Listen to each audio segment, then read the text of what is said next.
नमस्कार, टीवी 100 में आप सबका स्वागत है। मैं हूं कुलीन गुप्ता और आज हमारे साथ मौजूद हैं दिल्ली प्रदेश कांग्रेस कमेटी के नवनिर्वाचित president Shri Arvinder Singh Lovely. Sir, TV 100 में आपका बहुत बहुत स्वागत है। धन्यवाद। सर, डीपीसीसी प्रेसिडेंट रह चुके हैं, कैबिनेट मंत्री रह चुके हैं, 4 बार विधायक रह चुके हैं, पुनः डीपीसीसी प्रेसिडेंसी का पदभार आपको दिया गया है, तो इस जिम्मेदारी को किस तरह देखते हैं? देखिए, मैं हमारे राष्ट्रीय अध्यक्ष मल्लिकार्जुन खड़गे साहब का, सोनिया जी का, राहुल जी का, प्रियंका जी का, केसी वेणुगोपाल जी का, हमारे दिल्ली के इंचार्ज दीपक बाबरिया जी का, तमाम लोगों का धन्यवाद करना चाहता हूं कि उन्होंने ये जिम्मेवारी मुझे दी है। निश्चित तौर पे ये जिम्मेवारी इसलिए दी है कि दिल्ली में हमको संगठन को मजबूत करने की ज़रूरत है। आज पूरा देश जो है और दिल्ली भी उससे अलग नहीं है। राहुल जी जिस तरीके से आम आदमियों के मुद्दे उठा रहे हैं, चाहे वो गरीब लोगों का हो, चाहे वो बेरोज़गारों का हो, पिछड़ों का हो, दलितों का हो, माइनॉरिटीज़ का हो, जिस तरीके से वो पूरे देश में जो है आम लोगों के मुद्दे उठा रहे हैं, तो निश्चित तौर पे पूरे देश के लोग उनकी तरफ देख रहे हैं। तो ऐसे में हमारा दिल्ली में फ़र्ज़ है कि हम अपना कांग्रेस का संगठन सब लोग मिलजुल के इकट्ठे हों। पिछले कुछ समय में अच्छा समय नहीं रहा है, लेकिन अब वक्त बदल रहा है, लोग राहुल जी की तरफ देख रहे हैं। तो दिल्ली के कांग्रेस जनों का भी ये दायित्व बनता है कि हम एकजुटता के साथ इकट्ठे हों और अपने संगठन को मजबूत करें। अगर हमने संगठन अच्छा खड़ा कर दिया दिल्ली में, तो लोग उनकी तरफ देख ही रहे हैं, तो निश्चित तौर पे कांग्रेस जो है अपनी पुरानी गरिमा जो राजधानी में हुआ करती थी उसको पाएगी। सर, 14 सितंबर को आप पदभार संभालेंगे, इसको डिले करने के पीछे क्या कारण रहा? देखिए, हम एक जिम्मेवार राजनीतिक दल हैं।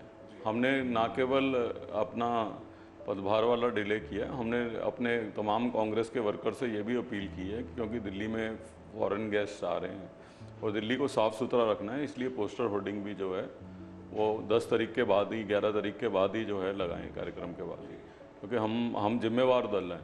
हम नहीं चाहते कि हमारी वजह से जो है दिल्ली की साफ़ सफाई, दिल्ली के उसमें, इसी वजह से हमने अपना कार्यक्रम भी 14 तारीख का रखा है। और 14 तारीख को हम लोग, उससे पहले बहुत सारे कार्यक्रम ऑलरेडी चलते रहेंगे। मैं अलग अलग विधानसभाओं में अलग अलग नेताओं से मिल रहा हूँ। ज़रूरत यह है कि हम सब लोगों को इकट्ठे करें, संगठित करें। बहुत सारे हमारे भाई ऐसे हैं जो बहुत समय से, जिनमें बहुत प्रतिभा है, लेकिन किसी न किसी की वजह से, मेरी कमी से या किसी की कमी से घर बैठे हुए हैं। उन सब लोगों को एक्टिवेट करना है। तो अभी हमारे पास काम भी बहुत है 14 से पहले, वो सारा काम लगातार निरंतर जो है वो जारी रहेगा।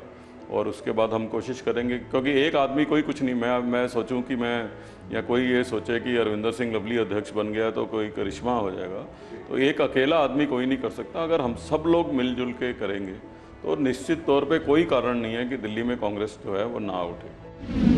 सर, जो कांग्रेस की शीला दीक्षित जी की दिल्ली थी और आज की दिल्ली है, सो इसमें आप क्या अंतर देखते हैं? सोनिया जी हमारी कांग्रेस की अध्यक्षा थी और वो, उनका भी दिशा निर्देश लगातार रहता था। तो उस समय दिल्ली जो है वो विकास के रास्ते पे तेज़ी से चल रही थी। दिल्ली के लोगों की सुनवाई हो रही थी। दिल्ली के लोगों से हम लोग निरंतर संपर्क में रहते थे। दिल्ली के RWS तक थे, हमारे MLA कॉरपोरेटर तो बहुत एक्टिव थे ही, जो लोगों के लिए उपलब्ध रहते थे। सबके दफ्तर सुबह चलते थे, जिसमें लोगों की समस्याओं को सुनते थे। उसके बाद लोगों के दुख सुख में, ब्याह शादी में, जीने मरने में जो है वो अवेलेबल रहते थे। तो उसमें अवेलेबल रहने का मतलब ये है कि 1 to 1 लोगों की समस्या सुनने के लिए अवेलेबल रहते थे। सरकार अपने चुने हुए प्रतिनिधि के माध्यम से तो रहती थी, इवन RWS के संपर्क में रहती थी, भागीदारी के मालूम।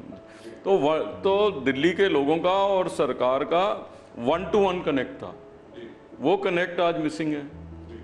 आज जो है वो डेवलपमेंट जिस तरीके से तेज़ी से बढ़ती थी, मैं समझता हूँ कि जो हमारी नई जनरेशन है, हमारी जनरेशन को तो मालूम भी नहीं है कि 1998 से पहले दिल्ली में बिजली का संकट रहता था, घंटों बिजली नहीं आती थी।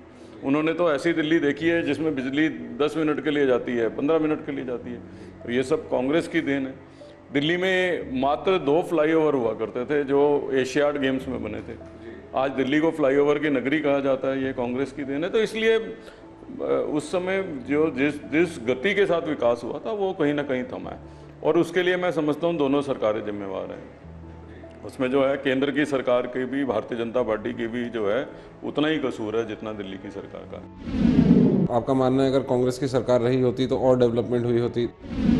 मेरा क्या, ये तो आप राह चलते हुए आदमी से पूछोगे तो उसका भी यही मानना है, तो इसलिए खाली मेरे मानने से का प्रश्न नहीं है। वो तो जो है बट ऑब्वियस है, आज जो है जिस तरीके का वातावरण दिल्ली के अंदर हो गया है, काम करने की बजाय एक दूसरे को नीचे दिखाने का वातावरण ज़्यादा हो गया। आम आदमी पार्टी को किस तरह देखते हैं?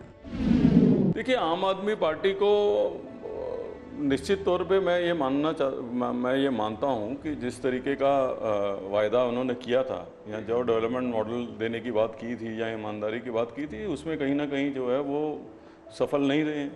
तो निश्चित तौर पे जो है इसीलिए लोग कांग्रेस को जो है वो मिस करते हैं। तो केंद्र सरकार ने पिछले दिन दिल्ली अध्यादेश बिल लाने की वो की है, तो इसको आप किस तरह देख रहे हैं? अध्यादेश बिल के ऊपर जो है मेरी राय बिल्कुल एकदम अलग है और कांग्रेस पार्टी ने भी फिर उसी राय के साथ जानना जरूर है। मेरा ये मानना है कि किसी की बपौती नहीं है।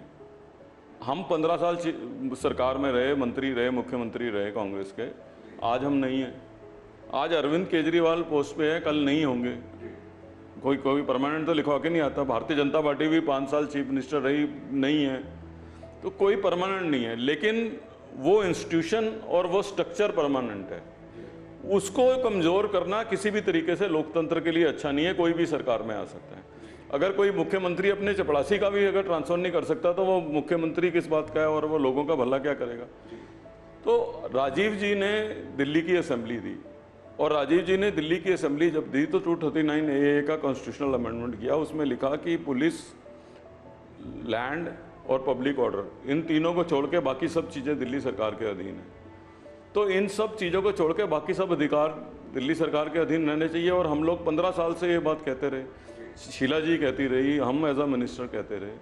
और हमारे को छोड़िए, भारतीय जनता पार्टी तो जनसंघ के टाइम से ये कहती रही है। बलराज मधोक जब प्रेसिडेंट थे जनसंघ के, तब भी वो अपने मैनिफेस्टो में लिखते थे कि दिल्ली को पूर्ण राज्य का दर्जा हो। Madan Lal Khurana as a chief minister Delhi की विधानसभा में अपील करते थे कि दिल्ली के लीडरों सब अपने पॉलिटिकल दलों से ऊपर उठो, दिल्ली के बारे में सोचो और दिल्ली के पूर्ण राज्य की लड़ाई इकट्ठे होकर लड़ो। तो हमारे जो ओपोजिशन के लीडर थे जगप्रवेश चंद्र, वो कहते थे कि हमें पार्टी लाइन से भी ऊपर उठना पड़ेगा तो हम दिल्ली की लड़ाई लड़ेंगे। आज के लीडरों की तरह नहीं जो अपनी बात कहे हुए, हर्षवर्धन, डॉक्टर हर्षवर्धन, विजय कुमार मल्होत्रा, जगदीश मुखी, साहब सिंह चौहान एक इनके चीफ व्हिप होते थे। लगातार अभी के जो मेंबर ऑफ पार्लियामेंट हैं रमेश विदुड़ी, लगातार दिल्ली की विधानसभा के अंदर जो है ये पूर्ण राज्य की मांग करते थे। तो अब तो ये भारतीय जनता पार्टी को और प्रधानमंत्री जी को, गृह मंत्री जी को ये बताने की जरूरत है कि यहाँ तो ये ठीक है, या ये बताएं कि बलराज मधोक, अटल बिहारी वाजपेयी, राजनाथ सिंह, नितिन गडकरी, वेंकटैया नायडू, सुषमा स्वराज जो दिल्ली की मुख्यमंत्री थी, साहब सिंह वर्मा, मदन लाल खुराना, यहाँ तो वो गलत थे, यहाँ ये सही है। तो ये तो इनको बताना है कि उनकी पॉलिसी गलत थी क्योंकि वो पूर्ण राज्य मांगते थे, आज ये दिल्ली की बाकी पावर्स भी छीन रहे। तो दोनों में से एक तो गलत है ना, या तो उनकी सोच गलत थी या इनकी सही है। तो ये तो इनको जस्टिफाई करना है देश के लोगों को, हमें नहीं करना। सर, एक और सब्जेक्ट जो चल रहा है, एक देश एक चुनाव का जो मुद्दा चल रहा है, उसको आप किस तरह देखते हैं? देखिए, ऐसा है कि जब भी देश समस्याओं में गुजरता है, आज पूरे देश में महंगाई की बात हो रही है, बेरोजगारी की बात हो रही है, चुने हुए उद्योगपतियों को फ़ायदा पहुंचाने की बात हो रही है। आज जो है आम आदमी जो है जिस तरीके से पिस रहा है, देश में एजेंसियों का मिसयूज़ हो रहा है। तो ये सब उससे ध्यान उठाने के लिए हमेशा एक नई चीज़ ले आते हैं, एक नया झुंझुना ले आते हैं कि लोग उसकी चर्चा में आएँ और उसी श्रृंखला में ये अगला कदम दिखता है और कुछ नहीं है। पर क्या कोई फ़र्क पड़ने वाला है कि अगर एक ही चुनाव कर दें? इतनी सीरियस थे तो ये पहले ले आते और लोकसभा का चुनाव 1 साल पहले करवा लेते। अगर इतना ही इनको देश की चिंता थी, ये केवल और केवल इन समस्याओं से ध्यान उठाने के लिए एक इनका नया जुमला है। यूनिफॉर्म सिविल कोड पे आप क्या कहेंगे? देखिए, कांग्रेस ने ऑलरेडी अपनी राय जो है उसमें क्लियर कर दी है। जो कांग्रेस का स्टैंड है वो हम सब लोगों का स्टैंड। सर, आखिरी सवाल आपसे पूछना चाहूँगा, चलते चलते दिल्ली की जनता के लिए और अपने कार्यकर्ताओं के लिए क्या मैसेज? समय बदलाव का है और इस बदलाव के समय में दिल्ली की कांग्रेस को भी मजबूत होना चाहिए। और अरविंदर सिंह लवली की कोई ईगो नहीं है, मैं अकेले डिसीजंस नहीं लेना चाहता, मैं कलेक्टिव डिसीजंस में विश्वास रखना चाहता हूँ। मैं चाहता हूँ हम सब लोग, दिल्ली के लोग, सामूहिक रूप से फैसले लें और सामूहिक रूप से आगे चलें और तमाम लोग एकजुटता के साथ रहें, क्योंकि अब राजनीति की गुंजाइश कांग्रेस का संगठन खड़े करने में नहीं है। तो हम सब लोगों को इकट्ठे आना चाहिए और राहुल जी के हाथों को जो है मजबूत करने चाहिए। सर, टीवी 100 से बात करने के लिए आपका बहुत बहुत धन्यवाद। और ये थे श्री अरविंदर सिंह लवली, जिनसे की हमने एक खास मुलाकात।